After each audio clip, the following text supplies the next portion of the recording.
మీరు బట్టలు ఇప్పి ఓడ తీసుకొడతా అంటే చూస్తూ ఊరుకోవడానికి ఇక్కడ కాంగ్రెస్ పార్టీ కార్యకర్తలు కానీ నాయకులు కానీ ఎవరు చేతులు ముడుచుకొని కూర్చోలేదని కూడా చాలా స్పష్టంగా టీఆర్ఎస్ పార్టీ నాయకత్వానికి హెచ్చరిస్తా ఉన్నాం. ఇది ప్రజాస్వామ్య దేశం, ప్రజాస్వామ్య రాష్ట్రం, ప్రజాస్వామ్యయుతంగా ప్రతిపక్షాన్ని కూడా గౌరవించాలనేటువంటి ఆలోచనతో పాలన చేస్తూ ముందుకు పోతా ఉన్నాం. దాన్ని ఏదో మీరు చేతగానితనంగా భావించి బట్టలు పడతామనంటే మా తడాక ఏంటో కూడా మీకు స్పష్టంగా చూపిస్తామని కూడా ఈ సందర్భంగా మీ అందరికీ చెప్పడమే కాకుండా మీరందరూ అత్యున్నత దీక్షతో మన నాయకత్వం చెప్పేటువంటి మాటలను సూచనలు తీసుకొని ఊరూరు ఇంటింటికి కాంగ్రెస్ సందేశాన్ని తీసుకొని వెళ్తూ రేపు జరగబోయేటువంటి పార్లమెంట్ ఎన్నికల్లో 14 నుంచి 15 స్థానాలు పైబడి మనందరం గెలిచి కాంగ్రెస్ పార్టీకి, తెలంగాణ కాంగ్రెస్ పార్టీకి మనం కానుక ఇద్దామని చెప్పి మీ అందరికీ నేను సవినయంగా మనవి చేస్తూ సెలవు తీసుకుంటున్నాను. నేను హుస్నాబాద్ లో పోటీ చేసినప్పుడు చెప్పినా తప్పకుండా హుస్నాబాద్ లో గెలుస్తున్నాం. కానీ నియోజకవర్గంలో 304 బూతుల్లో మనం గెలిచినప్పుడే గెలిపోయి చెప్పి ఏ విధంగా అయితే కార్యక్రమం తీసుకున్నామో ఈ ఏళ్ళ కూడా రాష్ట్రంలో 30,000 పైన బూతుల్లో ప్రతి పోలింగ్ స్టేషన్ లో బాధ్యత గల కాంగ్రెస్ నాయకుడిగా మొన్నటి దాకా వేమి ప్రజలైనా ఇవాళ మన ప్రజా సమస్యలు పరిష్కరించే దిశలో 6 గ్యారెంటీల అమలుకు సంబంధించి 1,05,00,000 అప్లికేషన్ తీసుకొని ఇప్పటికే 2 గ్యారెంటీలు అమలు చేసి రాబోయే కాలంలో మళ్ళీ ఇంకా అనేక గ్యారెంటీలు అమలు చేసే విధంగా మన ప్రయత్నం ప్రభుత్వం ముందుకు పోతా ఉంటుంటే అసహనంగా ఫ్రస్ట్రేషన్లో మన మీద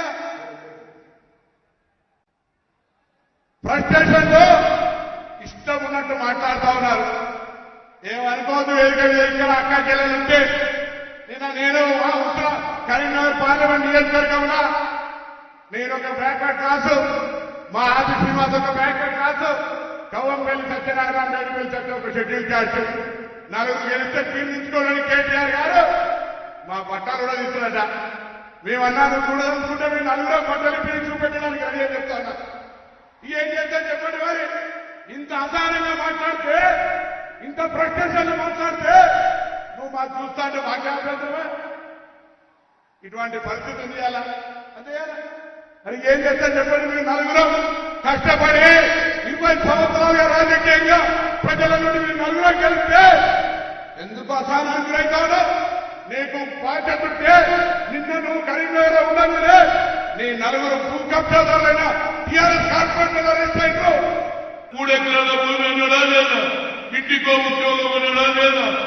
కానీ ఒక్కటంటే పూర్తి చేసిన కేసీఆర్ ఇవాళ బీఆర్ఎస్ పోయి బీఆర్ఎస్ చేసిన దానివల్ల లాభం ఏమైందిరా బాబు? ఉన్న దుఃఖం కూడా బంద్ అయిపోయింది. ఎందుకురా బాబు నీకు ఎవడిచ్చింది ఆలోచన నాకు అర్థం కాదు. అప్కి కిసాన్ కి సర్కార్ అని ఎక్కడ పోయి మహారాష్ట్రలో మాట్లాడతాడు. ఉన్న రైతులకు ఖమ్మం జిల్లాలో మిర్చి రైతులకు గిట్టుబాటు ధర లేదని ధర్నా చేస్తే వాళ్ళని తేడబెడతాం, వాళ్ళకు సంఖ్య చేసిన ప్రభుత్వం ఉందంటే యావత్ భారతదేశంలో అది బీఆర్ఎస్ ప్రభుత్వం అని చెప్తున్నాం. ఎప్పుడైతే సోనియా గాంధీ గారు 1,200 మంది చనిపోయారు, గతంలో 29లో 350 మంది పోలీసులు కూడా చచ్చిపోయారు. కనుక వారికి న్యాయం చేయాలనే ఆలోచనతో నేను మా ప్రభుత్వం వచ్చిన వెంటనే తెలంగాణ ఇచ్చి తీర్థాన్ని ఇచ్చిందా లేదా? అదేవిధంగా ఏది తుక్కుగూడలో జరిగినటువంటి ఏదైతే బహిరంగ సభలో 6 డిక్లరేషన్ చేసింది మా అమ్మ సోనియమ్మ. ఇందిరాగాంధీ అంటేనే పొడుగు బలహీన వర్గాల నాయకురాలు, పేదమైన ముగింట్లో బ్యాంకులు తెచ్చింది. ఈనాడు ఎవరికి కూడా అన్యాయం చేయకుండా భూములు ఇచ్చింది. కానీ ఆ భూములు కూడా మళ్ళా బీఆర్ఎస్ ప్రభుత్వం తీసుకున్నదా లేదా? ఒకటే ఇన్సిడెంట్ చెప్తారా బాబు? నిన్ననే కలిసిన ఏది తల్లి నాయకులను కలిసిన ఎవరైనా కమిటీ వేసిందో అక్కడ 1981లో ఇందిరమ్మ ఏదైతే 94 ఎకరాలు 10 మంది మాకు ఎస్సీలకు ఇస్తే అది కూడా వాళ్ళ కోడళ్ళ పేరు చేసుకున్నాడు రాజకృష్ణారెడ్డి. ఆయన ఇలాంటి ఇవన్నీ ఎవరికి కావాలా బాబు? రేవంత్ రెడ్డి అన్నాడు మేము వస్తే తండ్రి తీసేస్తున్నాడు. రాహుల్ గాంధీ గారు కూడా అన్నాడు మేము వస్తే తండ్రి తీసేస్తున్నాం. దాన్ని తండ్రిని తీసేయాల్సింది. ఎట్టి పరిస్థితుల్లో రాహుల్ గాంధీ అన్నాడు క్రమంలో ఇందిరాబాయి ఇచ్చిన భూములు కూడా మన దొరల పాలైందన్నాడు. కనుక మిత్రులారా ఇవాళ సమయం ఆసన్నమైంది. వచ్చేది పార్లమెంట్ ఎన్నికలు. అక్కడక్కడ రేవంత్ రెడ్డి మేస్త్రి అంటారు. అవును బిడ్డ, నేను మేస్త్రిని. మీరు విధ్వంసం చేసిన తెలంగాణను పునర్నిర్మించే మేస్త్రిని.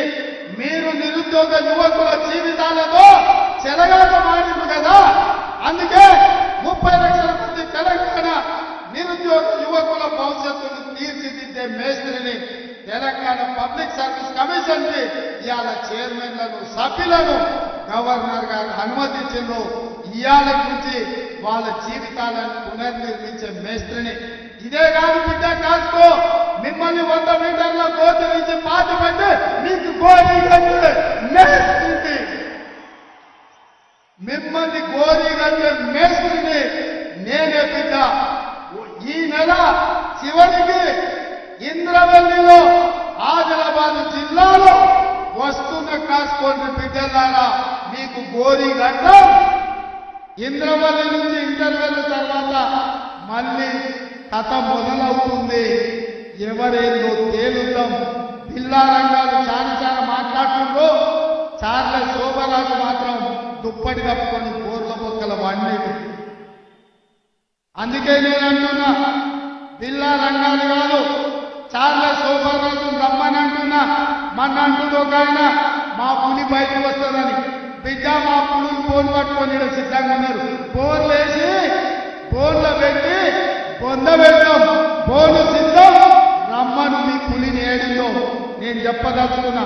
అందుకే ఇంతకాలం ముఖ్యమంత్రి ఉన్నా కాబట్టి మాట్లాడితే బాగుండదు, పరిపాలన మీద దృష్టి పెడదామనుకున్నా. కానీ మాట్లాడకపోతే పని నడిచేటట్టు లేదు. ఏది పట్టాలి అపోతా అని చెప్తారు. అభ్యర్థులను మారిస్తే మేము ప్రభుత్వం వచ్చేదని మేము అదే చెప్తున్నాం రా నాయన. మీ కుటుంబాన్ని మార్చితే తప్ప తెలంగాణకు మేలు జరగదని. మార్చాల్సింది మిమ్మల్ని. సిద్దిపేట మారవాలి, సిరిసిల్లలో మారవాలి, గజ్వేల్లో మారవాలి. కామారెడ్డిలో పొడుస్తా పీక్తా అన్నాడు. నేను వస్తున్న బిడ్డ నేను ఓడగొట్టాను. కామారెడ్డిలో కేసీఆర్ వేరు, తేదీ వేరు కాదు, రూపాయలు మాత్రమే వేరు. వాళ్ళు ఇద్దరు వస్తే నాన్నకి బొమ్మ బస్సు లాంటి వాళ్ళు. రేపు అప్పు తప్ప ఒకటో రెండో కేసీఆర్ గెలిచిన ఢిల్లీకి పోయి వాళ్ళ మోడీకి ఇస్తాడు. ఎందుకంటే మారుపేరగాడు. కేసీఆర్ గెలిచిన మారుపేరగాడు. ఈడ ఒక రూపంలో జమ చేస్తాడు, ఢిల్లీకి పోయి ఇంకొక రూపంలో అమ్ముకుంటాడు. మోడీ కేసీఆర్ వేరు వేరు కాదు. మోడీ మనిషే, మోడీ సాబలాగే ఈ కేసీఆర్. ఇవాళ మా క్రిస్టియన్ మైనారిటీ, ముస్లిం మైనారిటీ, తెలంగాణ ఉద్యమకారులకు విజ్ఞప్తి చేస్తున్నా. కేసీఆర్ వాడే ప్రతి ఓటు పరోక్షంగా మోడీకి అవుతుంది. బీఆర్ఎస్ చేసే ఓటు మూసీ వేసినట్టు అవుతుంది. ఇవాళ ఢిల్లీలో కాంగ్రెస్ జెండా ఎగరాలి, రాహుల్ గాంధీ ప్రధానమంత్రి కావాలి అని అంటే ఈడ 14 ఎంపీలు గెలవాలి. అప్పుడే ఈ దేశంలో మళ్ళీ కాంగ్రెస్ ప్రభుత్వం వస్తుంది. 10 ఏళ్ల నుంచి మోసం చేసిన మోడీని ఓడగొట్టాలి అంటే మనం అందరం కష్టపడాలి. మరి మనం కష్టపడాలి అంటే మీరందరూ సహకరించాలి మిత్రులారా. సిద్ధమా? మరి మీ అందరి తరఫున కేసీఆర్ కు, హరీష్ కు, కేటీఆర్ కు సవాలు విసురుతున్నా. వచ్చే వారం నుంచి మొదలు పెడతామా? మొదలైందా?